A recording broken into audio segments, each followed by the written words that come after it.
계속해서 우리가 순종에 대해서 말씀을 들었습니다. 여러분 로드십이라고 들어보셨죠? 로드십. 로드 하면 주, 십 하면 주대심, 주대심에 대한 신앙. 그러니까 우리가 보통 그 제자 훈련 할 때 로드십을 강조를 해요. 말하자면 예수님을 우리가 주님이라 고백하는 것은 단지 우리의 입술의 고백의 문제가 아니라 주님과 우리와의 관계성, 그분은 우리의 주인이고 나는 그분의 종이라는, 그러니까 우리의 정체성을 그 안에 표현한다는 것이죠. 하나님이 우리의 아버지시다, 아버지라고 고백하는 것은 단지 우리가 그분에게 이름, 그냥 그 명칭을 부르는 게 아니라 나는 당신의 자녀입니다, 나는 당신과 부자 관계를 맺고 있습니다 라는 고백이듯이, 하나님을 주님, 예수님을 주님, 주여 부르는 것은 그분과 나와의 관계에 있어서 나는 당신이 내 삶을 이끌어가는 주인이고 나는 당신의 이끌림을 받는 종입니다, 나는 당신은 선생이고 나는 제자입니다 라는 고백이 바로 로드십의 중요한 내용이라 그렇게 얘기를 합니다. 우리가 보통 예수님을 처음 믿을 때 그 신앙의 단계를 그렇게 얘기를 해요. 예수님을 나의 구원자로 고백하는 신앙으로부터 우리는 시작해요. 그러니까 내가 절망적인 죄에 빠져 있었던 것이죠. 그러니까 스스로는 내가 어떻게 거기서 벗어나야 할지를 알지 못하는 거예요. 마치 병자가 이제 그 병으로 인해서 너무 고통스러워하며 치료할 방도를 알지 못할 때 의사가 필요해서 의사를 찾게 되었고 의사가 치료하게 되듯이 예수님이 우리의 절망적인 상황에 들어오셔서 우리가 죄인 되어서 저주 아래 있고 지역 백성 된 우리를 이제 거기서 건져내셔서 우리로 하여금 천국으로 구원하시는, 건져내시는, 물에 빠진 자가 구원받듯이, 그러니까 예수님은 우리의 구원자시다, 구주시다, 구세주시다 그렇게 고백을 하죠. 그러니까 그건 은혜이고 사랑이에요. 그래서 우리가 그 주님의 사랑과 십자가의 은혜, 우리가 조금 전에도 찬양했듯이 그 놀라운 사랑, 그 깊은 사랑을 깨닫는 것에서 시작을 해요. 그러니까 우리가 주님과의 관계는 이렇게 부담스럽거나 눌려있는 관계가 아니고 굉장히 자유롭고 굉장히 편안한 관계로부터 시작을 합니다. 그런데 우리가 주님을 알아가면서 새롭게 발견하게 되는 것은 주님이 우리의 세이비어, 구주이실 뿐만 아니라 우리의 구원자이실 뿐 아니라 그분은 우리의 로드, 그분은 우리의 주님이시기도 하시다는 사실이에요. 그러니까 주와 종과의 관계는 어때요? 구원자와 구원을 받는 그런 고통스러운 사람 사이의 관계도 수직적이지만, 그러나 그 수직이라는 게 구원 받는 입장에서는 그렇게 큰 부담이 없는 관계예요. 그러나 주인과 종의 관계는 그냥 편안한 관계가 아니라 무엇인가를 해야 할 부담스러운 관계가 시작이 되는 거예요. 그러니까 우리가 주님과의 관계에서 주님은 나를 사랑하셔, 내 모든 사정을 아시고 나를 도우시는 분이야. 그게 없이는 사실 주님을 진정으로 경험했다 할 수 없죠. 우리가 주님을 더 알아갈수록 야, 주님의 사랑이 너무나 놀랍구나. 내가 이렇게 못났는데 나 같은 죄인을 이렇게 받아주시다니. 그런 고백을 하지 않는다면 그것은 진정한 주님과의 만남이라 할 수 없을 것입니다. 그러나 만약 거기에 머물고 예수님이 나의 주가 되셔서 그가 내 인생을 이끌어 가시고 나는 그 이끌림에 따라가야 하는, 말하자면 내 인생은 내가 주인이 아니라 주님이 주인이시라는 그런 것이 우리에게 심어져서, 사실 이제까지 우리가 주인된 인생, 우리가 내 마음과 내 뜻대로 하던 내가 로드가 되어서 살던 인생을 이제 내려놓고 내 인생의 주인으로 주님을 모시는, 여러분 그 사형리에 보면 맨 마지막에 그 이제 주님을 영접하고 난 이제 구원받은 거듭난 신자에게 그 얘기를 하잖아요. 여러분 기억나죠? 마음에 그 자리가 있고 그 안에 왕자가 있죠. 보좌가 있는데 거기에 내가 앉아 있는데 내가 앉아 있을 때는 어떻게 돼요? 삶이 굉장히 혼란스럽고 어지럽잖아요. 근데 그 자리에 주님이 주인으로 앉아 계시게 될 때 삶의 전체 마음의 질서가 잡히는 것을 여러분들은 아마 대부분 기억하시라고 생각합니다. 그러니까 주님과의 관계가 로드십이라는 것이 이제 그것이에요. 우리가 주님을 만났을 때, 주님을 나는 사랑하셔. 나는 주님 안에서 행복해, 평안해. 라는 고백으로부터 시작하지만, 거기에 머물지 않고, 주님의 말씀에 내가 따라야 되는 거구나. 내 생각, 내 고집, 내 욕심을 내려놓고 주의 말씀을 따라야 되는 것이구나. 하는 그 고백, 이게 쉽지가 않은 거예요. 그 고백이 우리에게 심어져서 그것이 우리에게 자연스럽게 주께서 명하시는 대로 어디든지 가오리이다. 우리가 그렇게 고백하죠. 아굴골짝 빈들에도 어디든지 내 주여 뜻대로 행하시옵소서. 살든지 죽든지 뜻대로 하시옵소서. 예수님이 겟세마네 동산에서 기도했듯이 내 뜻대로 하옵시고 아버지의 원대로 되시길 원합니다. 이거는 우리 주님이 아버지와의 관계 속에서 고백하신 내용이고 주님이 십자가에 못 박히신 것이고 사실 구약에부터 신약에서 일관된 하나님과의 관계성에서 아주 중요한, 그러니까 하나님이 우리를 사랑으로 우리의 모든 소원을 응답하시는 분이지만 그러나 때로는 우리의 소원을 응답하시는 게 아니라 우리가 원치 않는 인생의 고난의 골짜기로 인도하시고 고통 가운데 인도하시면서 우리의 삶을 주님이 이끄시는 것에 순종하는 종으로서 세워 가신다는 것. 이 로드십이 너무 중요하다는 것입니다.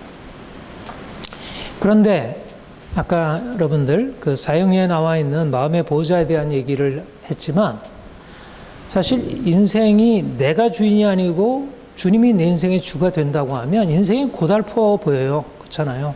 내가 원하는 대로 하는 게 편하지 이거 하라 이거 하지 말라는 말을 듣고 살아가면 얼마나 힘들어요. 그러니까 아이들이 자기 원하는 대로 하는데 엄마가 이거 하지 마라 이거 해 공부해 게임하지 마라 장난하지 마라 아이들 동생 때리지 마 이렇게 이것저것 금하게 되면 아이가 불편해져요. 그러니까 엄마 없었으면 좋겠어. 엄마 싫어. 아빠 싫어. 그런데 그 엄마 아빠가 있음으로 해서 그 아이는 어떻게 됩니까? 물론 엄마 아빠가 잘못 그렇게 독단적인 생각으로 너무 엄하게 잘못해서 아이가 주눅들 수도 있고 더 삐뚤어질 수도 있지만 그러나 좋은 엄마 아빠 밑에 있었을 때 그 아이가 엄마 아빠에게 잘 순종하고 따라가면 그 아이가 굉장히 건강하고 바르고 행복하게 살아가요. 아이가 엄마의 간섭을 받지 않고 아빠의 간섭을 받지 않으면 행복한 것 같아도 그러면 인생을 살아갈 때 너무나 많은 위험한 상황에 노출되어서 인생을 지혜롭게 살아가지 못해요. 그러니까 순종이 사실 복이라는 것이 굉장히 중요하다는 것입니다. 그러니까 하나님이 우리의 인생을 다스리시고 그가 우리의 주가 되시고 내가 주님의 다스림 안에서 살아간다는 것은 그럼 왜 인생을 그렇게 힘들게 살아가? 자유롭게 살아가지. 그런데 내가 그분의 손에 달려있고 그분이 내 인생을 주관하시게 될 때 여러분들 그 시편 23편 보면 어때요? 여호와는 나의 목자시니 내가 부족함이 없으리로다. 그러니까 나를 푸른 초장에 누이시고 잔잔한 물가로 인도하시는도다. 내가 사망의 음침한 골짜기를 다닐지라도 해를 두려워하지 않을 것은 주께서 나와 함께 하십니다. 주의 지팡이와 막대기가 나를 안위하십니다. 그러니까 양이 목자의 인도함을 받는 것은 푸른 초장 맑은 물가로 나아가는 것이고 특별히 사망의 음침한 골짜기를 만나는 것 같은 위험한 상황에서 그 목자 때문에 안전할 수 있다는 거예요. 그러니까 인생이 내가 주인된 인생과 우리 주님이 나의 인생의 주인된 삶이 보통 사람들이 생각하는 것과 너무 다르다는 거예요. 내가 인생의 주인이 되면 굉장히 잘 될 것 같지만 나는 유한한 존재예요. 아는 것도 부족하고 능력도 부족하고 너무나 우리가 태어날 때부터 근본적인 문제를 가지고 태어나요. 그러니까 내가 인생의 주인이 되면 아무리 잘났어도 결국 인생이 문제 가운데 봉착해서 어쩔 수 없이 좌절할 수밖에 없고 또 잘 간다 하더라도 결국은 이상한 길로 나가서 잘못한다고 착각해요. 마치 양이 목자를 떠나서 방황하게 되듯이 둘째 아들이 아버지를 떠나서 자기 인생이 잘 풀린다고 착각하듯이 결국 내 마음과 내 뜻대로 살아간다는 것은 인생의 행복이 아니라 불행의 시작이에요. 그런데 오늘 이 시대는 어떤가요? 오늘 이 시대의 가장 중요한 사상, 제가 여러분들에게 이건 자주 하는 얘기이고 우리 기독교 세관의 가장 중요한 기초라고 여겨지고요. 우리가 이 세상에 들어가서 이 세상과 맞서서 싸워야 할 가장 위험하고 문제가 되는 사상, 지난주에도 여러분들에게 말씀드렸지만 그거는 인생의 주인은 인간이란 나다라는 것. 나이고 인간이 인생의 주인이다. 이것이 여러분 데카르트의 유명한 명제 코기토 에르고 숨, 나는 생각한다 그러므로 존재한다. 내가 생각하는 것, 생각하는 내가 있음으로 인해서 인생은 보다 온전해질 수 있다. 이게 1600년도에 데카르트의 얘기였고 그 이후로 계속 과학기술이 발전하면서 자연을 정복하고 인간이 원하는 대로 이 세상을 만들 수 있다는 그런 생각을 하게 되고 그리고 단지 자연만 정복하는 게 아니라 인간의 삶도 인간 스스로가 다스릴 수 있다. 이렇게 해서 우리의 삶의 전체를 사람들이 이끌어가는 그런 세상을 만들게 되었어요. 그게 19세기, 20세기에 들어서 점차 강화되고 그래서 서구 세계는 하나님이 없이 인간이 삶의 주인이 되는 세계를 만든 것입니다. 이것이 바로 서양이에요. 지금의 서양. 무신론, 인본주의. 인본주의라고 하는 것은 인간을 존중한다는 사상이잖아요. 이거 굉장히 좋은 사상이에요. 휴머니즘이라는 게 굉장히 좋아요. 근데 휴머니즘 안에 있는 위험성이 뭐냐면 하나님이 없다는 거예요. 하나님이 인간을 다스리면 인간은 불행하다는 거예요.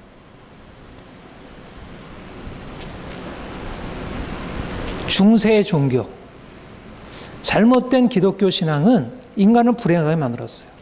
그러니까 하나님을 믿는다는 이름으로 많은 사람이 불행해진 건 사실이에요. 그러나 하나님이 불행한 게 아니라 하나님을 잘못 믿었기 때문에 그래요. 그런데 이 세속 사상은 하나님을 믿은 사람들이 잘못한 것을 가지고 하나님을 부정하게 되었어요. 가장 대표적인 무신론자 마르크스 니체, 오늘날 이 시대를 이끌어가는 가장 중요한 사상가들이에요. 오늘날은 마르크스 니체의 사상에 영향이 안 받은 곳이 없어요. 정치적인 영향이 바로 마르크스 사상의 중심 안에 있고 그리고 문화의 영향 안에 이 니체의 사상이 아주 중심 안에 들어있어요. 이게 바로 하나님 없는 세상을 꿈꾸는 사람들이 만든 것이고 여전히 무신론자들은 하나님이 있으면 인생은 고달프다는 거예요. 하나님이 없어야 한다는 거예요. 여러분 그 김일성 주체 사상 아시죠? 김일성 주체 사상이 극단적인 공산주의 사상이라고 생각하지만 사실 막스 사상은 주체 사상이에요. 하나님이 없는 주체, 인간이 주체, 역사의 주체.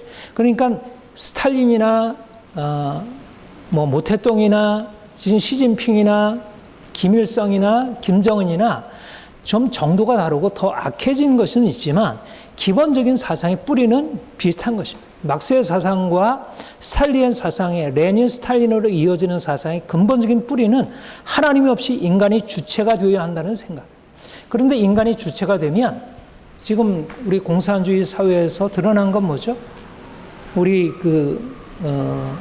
러시아, 소련이나 중국, 여전히 중국은 지금 공산주의 국가를 만들어가고 있지만 특별히 러시아에서 소련에서 보게 되는 것은 유토피아가 아니라 극단적인 지옥과 같은 스탈린이 죽인 게 몇 명 되는 줄 아세요?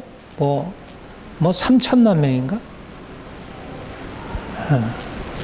그러니까 하나님 없는 사상은 인간을 자유롭게 한다고 해놓고 인간을 짓밟는 가장 악한 사상이에요.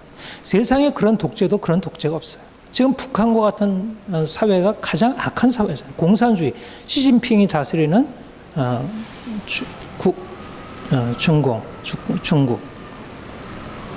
하나님이 없게 되면, 인간이 주인이 되면 결국 인간이 자신들이 만들어 놓은 세계, 이상한 세계를 만드는 거죠. 아무튼 오늘날 뭐 그 정도로 극단적이진 않죠. 지금 우리나라에도 많은 사회주의적 사상을 가지고 있는 진보주의자들이 굉장히 많이 있는데 그 사람들이 뭐 그렇게 극단적이진 않아요. 그들도 휴머니즘을 가지고 있고 그들도 인간을 사랑하는 사람들이고 그들이 다 잘못됐다고 말하는 것은 아니지만 그러나 하나님을 떠남으로 말미암아 얼마나 이제 인생을 병들게 하고 왜곡하는지 알지 못합니다. 우리가 주님을 믿는다는 것은 무엇인가요? 우리가 주체가 되는 게 아니고 오히려 주체를 포기하는 것입니다. 우리가 주체가 되어야 할 영역이 있어요. 우리의 삶에 있어서 우리의 욕망을 통제할 수 있어야 돼요. 우리가 부당하게 우리를 억압하는 것에 대해서 안위화할 수 있어요. 우리는 인생에 있어서 주체가 되는 것은 굉장히 중요합니다. 그 부분에 있어서는 사실은 민주주의, 우리 근대의 민주주의의 발달에 있어서 굉장히 중요한, 사실 기독교 신앙이 옛날부터 뭐 바로에 대해서 대항했잖아요. 바로에 저항하고 나왔잖아요. 그리고 수많은 그런 폭군들에 대해서 기독교 신앙은 대항해온 전통을 가지고 있어요. 프로테스탄트도 저항하는 것이고요. 그러나 그 인간이 주체가 된다는 것은 철저하게 하나님의 주인 되심, 그분의 주되심 안에 철저히 복종하는 것을 전제로 하는 것이고, 그것이 없이는 인간이 하나님의 자리로 오르게 되게 되면 인간이 주인이 되는 게 아니라 누군가를 짓밟는 거예요. 내가 주인이 되면 다른 사람을 짓밟게 돼 있어요. 네? 그렇잖아요. 마르크스가 노동자들을 해방시킨다고 하면서 자본자들을 다 타도하고 다 없애버리잖아요. 머리를 다 잘라버리는 거예요. 얼마나 악한 폭력입니까? 그러니까 인간이 주체가 된다는 것은 굉장히 위험성이 있습니다. 그러니까 하나님이 정해주신 그 질서를 깨뜨리면서 자기가 하나님께서 세우신 분량을 넘어가게 되는 것이죠. 그래서 우리 하나님이 우리를 그분의 주되심 아래 우리를 이렇게 서게 만드는 것은 우리로 하여금 진정한 하나님이 주신 은혜와 축복을 누리게 하시려고. 양들이 목자의 보호 아래 있고 목자의 인도를 따를 때 양들이 행복하듯이 아이가 부모의 다스림, 부모의 가르침에 잘 따를 때 아이가 행복할 수 있듯이 하나님이 우리 인생의 주가 되시도록 우리가 이제까지 주인된 인생을 그분께 내어드리고 그분이 우리의 삶을 온전하게 다스리도록, 이것이 하나님의 뜻이라 할 것입니다. 우리가 오늘 본문 유명한 요셉의 아주 감동적인 사건이에요. 좀 너무너무 놀라운 사건이에요. 여러분, 이제 요셉이야말로 아주 드라마틱하잖아요. 이거는 창작이라고 해도 이렇게 놀라운 창작은 사실은 만들어내기 어려운 너무너무 극적인 사건입니다. 요셉이 그 사랑받던 아들이 이제 형들의 미움을 받아서 보디바 시위대장에게 종으로 타다가 억울하게 누명을 씌우고 옥살이를 하다가, 그런데 총리로 그가 올라가서 이제 하게 된 이 놀라운 사건. 그런데 우리가 요셉 사건에서 요셉의 이야기에서 뭘 볼 것인가? 여러분, 뭘 읽으세요? 요셉이 그렇게 비참한 자리에서 저 밑바닥에서 정말 그 총리가 된, 이거는 뭐 흙수저가 금수저되는 이런 종류가 아니잖아요. 개천에서 용나는 종류가 아니잖아. 이거는 진짜 완전히 저 절망에서 떨어졌다가, 나락에서 떨어졌다가 하늘 높이 오르는 이제 그런 사건. 근데 여기서 뭘 봅니까? 이 사건이 주는 의미가 뭐예요? 저는 요셉의 이야기의 가장 중심에는 이 하나님의 주권에 대한 신앙이 들어있다고 생각해요. 어떻게 저 밑바닥에 떨어지던 사람이 올라갈 수 있을까? 너무 놀라운 기적이잖아요. 이게 현실적으로 있을 수 없는 얘기잖아요. 정말 너무 이거는 만들어내도 이런 창작을, 우리가 동화 얘기 보면 이런 비슷한 얘기가 있지만, 그러나 그거는 그야말로 동화적인 상상이지 역사적인 얘기를 할 수 없잖아요. 근데 이거는 역사의 얘기, 역사. 근데 어떻게 이렇게 동화와 같은 이 역사가 이 세상의 현실 안에 나타날 수 있을까? 거기에 놀라운 하나님의 주권을 믿는 믿음이라고 하는 것이 이 엄청난 것을 가져왔다는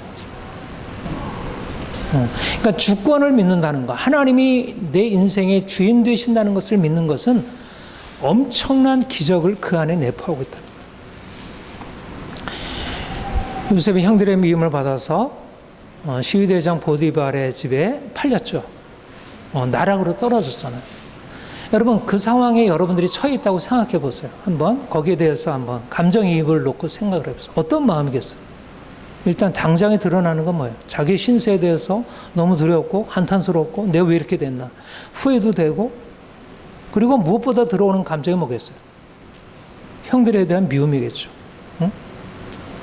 형들이 아무리 그래도 그렇지 나를 어떻게 이렇게 할 수 있어? 근데 여러분, 그 얘기는 안 나와요. 그렇죠? 그 얘기는 그 앞에 39장인가 그 얘기는 안 나와요. 그런데 나온 것은 뭐냐면 시위대장 보디발 집에 팔려가지고 그가 어떻게 되었어요? 거기서 하나님이 함께 하셔서 형통한 자가 되었고, 그래서 거기서 인정받아서 가정 총무로 모든 집안을 통솔할 수 있는 보디발 주인 외에는, 아내 외에는 가장 높은 자리, 그 집사장이 된 거죠. 말하자면 집사장. 그 가정의 총리가 된 거예요. 어떻게 그렇게 되었을까요? 그리고 그가 우리가 지난주에 살폈듯이 보디발의 아내의 유혹을 물리치고 그가 하나님 앞에 어떻게 큰 죄악을 저지르리요, 이렇게 했다가 누명을 쓰고 시위대장 보디발이 갖는 그 감옥에 갇혔어요. 얼마나 화가 나겠어요.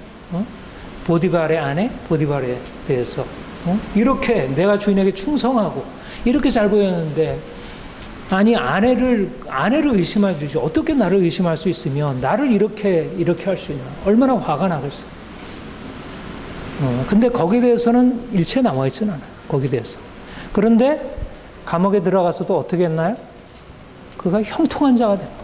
그래서 간수가 그에게, 말하자면 시위대장 보디발의 집에 있었던 것과 동일한 일이 나타났어요. 간수가 그에게 모든 것을 맡기고 그가 거기서도 말하자면 다스리는 역할을 한 거예요. 어떻게 그가 보통 사람 같으면 너무나 화가 나고 이걸 어떻게 갚아? 이런 일을 내가 어떻게 참을 수 있겠어? 사실 인간의 정의라는 관점에서 생각하면 이거는 마땅히 화를 내고 안에 복수심을 품어도 하등에 사실 문제가 없어 보이잖아요. 근데 그런 복수심을 품었을까요? 안 품었을까요? 분명한 것은 안 품었다는 건 분명해요. 적어도 형들의 상황을 보면 안 품었다는 게 분명해요. 그러니까는 보디발의 아내에 대해서도 그랬겠죠. 비슷한 상황이었으니까. 왜 그렇게 될 수 있었을까? 바로 그에게는 하나님이 함께 하신다는 그 객관적인 사실만이 아니라 그가 하나님이 자신과 함께 하신다는 사실을 믿고 그분의 다스림 안에 자기를 의탁한 것이에요. 그러니까 그는 형들이 자기한테 잘못한 것, 보디발의 아내와 보디발이 자기한테 잘못한 것에 대해서 별로 신경이 안 쓰인 거예요. 그거는 문제가 안 돼요. 굉장히 억울한 일이죠. 말도 안 되는 일이고, 이거는 부당하게 항의하고, 오늘날로 말하자면 고소하고 막 해야 할 일이잖아요. 그런데 그는 거기에 매질하는 것입니다. 그리고 하나님이 자신을 붙드시고 함께 하심을 믿고 그분에게 의택했고, 하나님은 그가 믿는 그 믿음에 응답하셔서 그와 함께 하신 거예요. 그러니까 하나님과 함께 하셨다는 것은 그냥 하나님이 그냥 공짜로만 주신 것이 아니고, 물론 하나님의 은혜지만, 그러나 거기에는 이 요셉의 믿음, 하나님이 자신과 함께 하시고 내가 그분께 맡기면 그가 나를 보호하신다는, 말하자면 시편 23편의 고백같이 내가 사망의 음침한 골짜기를 다닐지라도 해를 두려워하지 않을 것은 주께서 나와 함께 하십니다. 하나님이 나를 보호하시기 때문에 형들이 나를 해도, 내 주인이 나를 해도 나는 나를 해치 못하리라. 주께서 나를 보호하시기 때문에. 그래서 하나님께 자신의 삶을 의탁하고 그분께 그분이 인도하시는 것을 따른 것입니다. 그래서 그가 총리가 되었어요. 얼마나 놀라운 영광. 그러면 뭐 정말 이렇게 기분이 업되고 이제는 인생의 권력을 차지했으니까 자기 뜻대로 할 수 있잖아요. 그러던 상황에서 정말 그는 바로 위에 가장 높은 주위에 올랐고 모든 사람이 신처럼 왕처럼 그를 떠발뜨다. 사실 지금의 대통령과 비교할 수 없는 거죠. 옛날에 왕이라면 우리나라 조선시대 왕과도 비교할 수 없는, 당시의 왕은 거의 신적인 권위를 가지고 있는 사람. 그런데 형들이 온 것입니다. 형들이 곡식을 사기 위해서 왔어요. 여러분, 절호의 기회 아니에요? 형들한테 복수할 수 있는 절호의 기회 아니에요? 그 안에 조금이라도 앙심이 남아있었다면, 복수심이 남아있었다면 형들을 당장에 내가 요셉이다. 너희 이 형이라고 부를 수도 없는 너희들 때문에 내가 이 고생을 했는데 그래도 하나님이 나를 이렇게 보호하셔가지고 그렇게 됐어. 그러나 너희는 결코 내가 용서할 수 없어.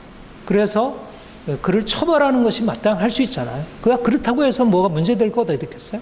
정의로 심판받아야 마땅할 사람들인데. 그런데 그가 그 형들에게 무슨 고백을 하나요? 오늘의 우리 본문에서 하는 대로 당신들이 나를 이곳에서 판 사람이라. 당신들이 애굽에서 판 자라. 그러니까 형들이 자신을 애굽에서 팔았다는 사실은 결코 어떻게 그걸 잊을 수 있겠어요? 자신의 인생의 운명이 바로 거기서부터 새롭게 시작이 되었는데. 그런데 뭐라고 고백을 하나요?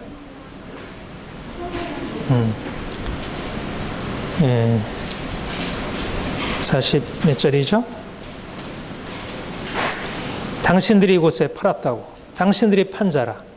당신들이 나를 이곳에 팔았다고 해서 근심하지 마소서, 한탄하지 마소서. 하나님이 생명을 구원하시려고 나를 당신보다 먼저 보내셨다.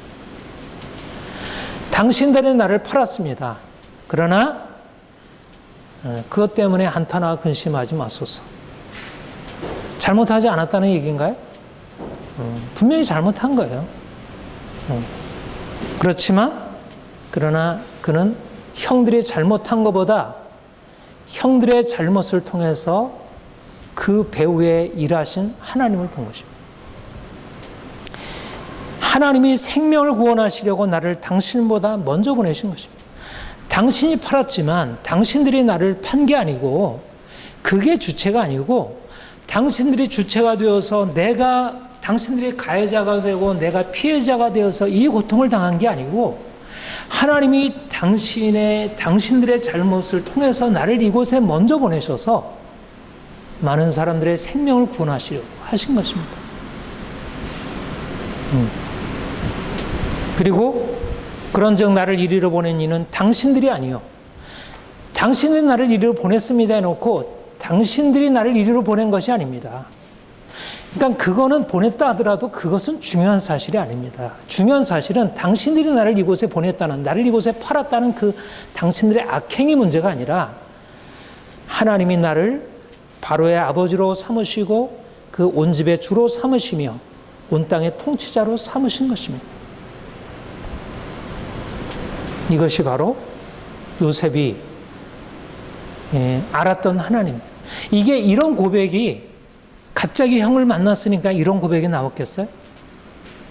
그는 이미 처음 팔릴 때부터, 물론 이렇게 뚜렷한 생각이 아니었을 수도 있고 처음에는 화가 났을 수도 있고 여러 가지 시간이 지나면서 이 생각이 보다 뚜렷해질 수 있었고 또 총리가 되고 나서 그것이 보다 더 명확해질 수 있었겠지만, 적어도 팔릴 때부터 시작해서 그 마음 안에는 하나님이 내 인생을 지금 이끌고 계셔. 형들이 나를 이렇게 팔았다 할지라도 단지 형들을 그렇게 하도록 하나님이 허락하지 않았다면 이런 일이 있을 수 없을 거예요. 그러면 하나님이 왜 형들에게 이런 일을 하도록 허락하셨을까?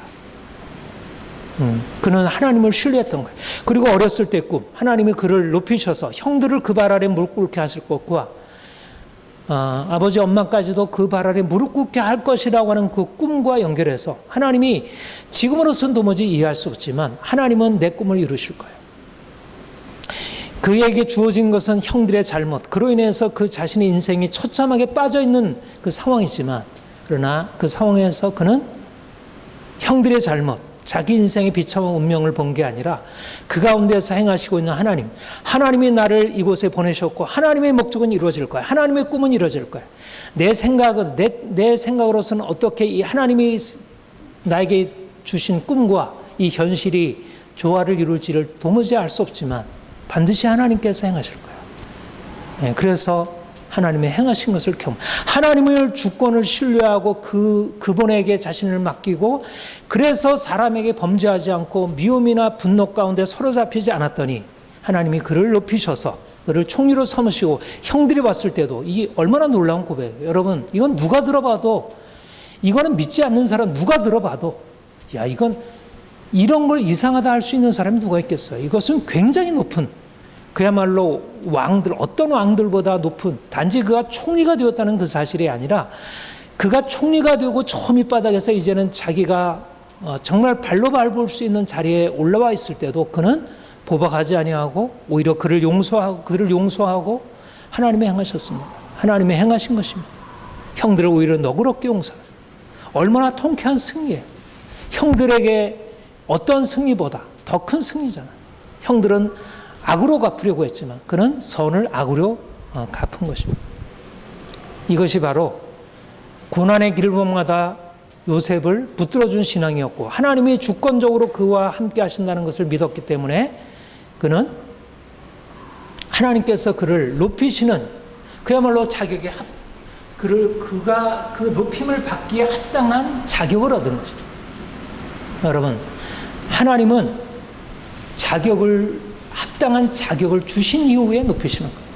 사람들이 세상에서 주는 것은 돈으로도 살 수 있고 사람들한테 이렇게 잘못 속여서 살 수 있지만, 하나님은 인생을 저 밑바닥에 낮추시고 정금같이 연단하신 후에, 그리고 그 높은 자리를, 그래야 그 높은 자리가 나에게 해가 되지 아니하고 나에게 복이 될 수 있어요. 여러분, 하나님의 다스림 안에 살아간다는 것, 하나님이 내 인생의 주인으로 살아간다는 것이 얼마나 놀라운 일인가요? 여러분, 오늘날 많은 사람들이 어떤가요? 여러분들도 그렇고 여러분들 자신 안에도 여러분에게 해한 부모, 피해를 입고 상처를 준 부모, 형제, 이웃들, 주변의 가족들에 대해서 용서가 안 되는 게 있잖아요. 그렇죠? 뭐 시어머니 때문에 상처받고 정말 용서가 안 되는 며느리, 남편 때문에 너무나 많은 고통을 당하면서 용서할 수 없는 그런 아내, 그리고 얼마나 이 사회가 너무 불의해서 우리에게 고통을 많이 줘요. 뭐 사람들이 너무 몰라서도 그렇고 자신이 행하는 일이 뭔지도 모르고. 그런데 그런 일을 만날 때 그렇게 내가 그렇게 잘못한 것이 없이, 마치 요셉이 잘못한 것이 없이 형들한테 그렇게 피해를 당하고 그리고 보디발의 아내로부터 그렇게 억울한 일을 당했을 때 그랬던 것처럼 그렇게 할 수 있나요? 대부분의 경우에는 너무나 그 상한 마음이 열리지 않는, 우리가 그 쓴뿌리라고 하죠. 쓴뿌리가 깊이 남겨. 어려서부터 아빠에 대해서, 나에 대해서 폭력을 가했던 아빠, 엄마, 시어머니, 남편, 뭐 사장님, 나에게 주었던 친구, 용서가 안 되는 거예요. 그 분노와 원한이 사라지지 않는 거예요. 왜 그런가요? 믿는데도 왜 그런가요? 결국 인생의 주인이 누구인지, 주님이 인생의 나의 주인이시고 주님이 내 인생의 모든 것을 책임진다는 사실을 믿지 못하고, 말하자면 사람이 내 인생을 그렇게 해야 할 수 내가 내 인생의 주가 되어서 살아가니까 사람이 나를 해야 한다고 생각하는 거예요. 그리고 내가 나에게 당한 일에 대해서 내가 어떻게든지 갚아야 한다는 굉장한 그러니까 너무 당연한 생각이 드는 거예요. 이런 일을 당했는데 내가 어떻게 가만히 있어? 이거는 내가 오히려 잘못한 일이지. 내가 이렇게 피해를 받는데 가만히 있다면 이거는 내가 잘못한 일이야. 이거는 마땅히 내가 화를 내고 이 마음을 결국 풀어서는 안 돼. 많은 사람들이 그걸 정의라고 생각해. 보복 감정을 정의라고 생각합니다. 그러나 보복 감정은 정의가 아니에요. 보복 감정과 정의는 달라요. 정의라고 하는 것은 굉장히 그 감정으로부터 자유로워진 것입니다. 정의가 심어지려면 내가 철저히 깨어지지 않으면 정의를 시행할 수 없어요. 그러니까 보통 사람들에게 정의를 시행하지 말라고 하죠. 그래서 법의 호소라라는 얘기는 내가 정의를 시행하면 반드시 내가 동일한 사람 되는 거예요. 그게 요즘에 이 사회가 행하고 있는 일이에요. 미움, 원한, 분노. 이런 세상 속에서 우리가 살았고 우리 자신 안에도 여전히 그런 쓴뿌리가 있고 여전히 우리 안에는 요셉과 같이 그렇게 나를 해한 사람들을 너그럽게 받아들일 수 있는 마음이 없었어요. 그런데 주님이 우리에게 찾아오셔서 우리에게 인생을 다시 보게 하시기 시작합니다. 이전에는 우리가 나를 해한 사람들을 내가 갚으려고 했다면 이제는 요셉처럼 당신들이 나를 보낸 것이 아니라 당신들이 나를 해한 것이 아니라 분명히 당신들이 나를 해했지만 당신들이 나를 해한 것이 아니라 하나님이 나에게 향한 목적 때문에 당신들의 잘못을 사용하셨어요. 사실 이해할 수 없는 얘기죠. 세상에서 이런 얘기를 하면 이런 얘기 했다가 옛날에 그 문창극 총리가 이 비슷한 얘기 했다가 얼마나 얻어 터졌어요. 그러면 이 얘기를 가만히 들어보세요. 형들의 입장에서 생각하면 그러면 형들이 잘못한 게 아니네. 우리는 그것 때문에 큰일 날 줄 알았느니 이렇게 내가 너를 이렇게 보내가지고 여기서 총리까지 됐네.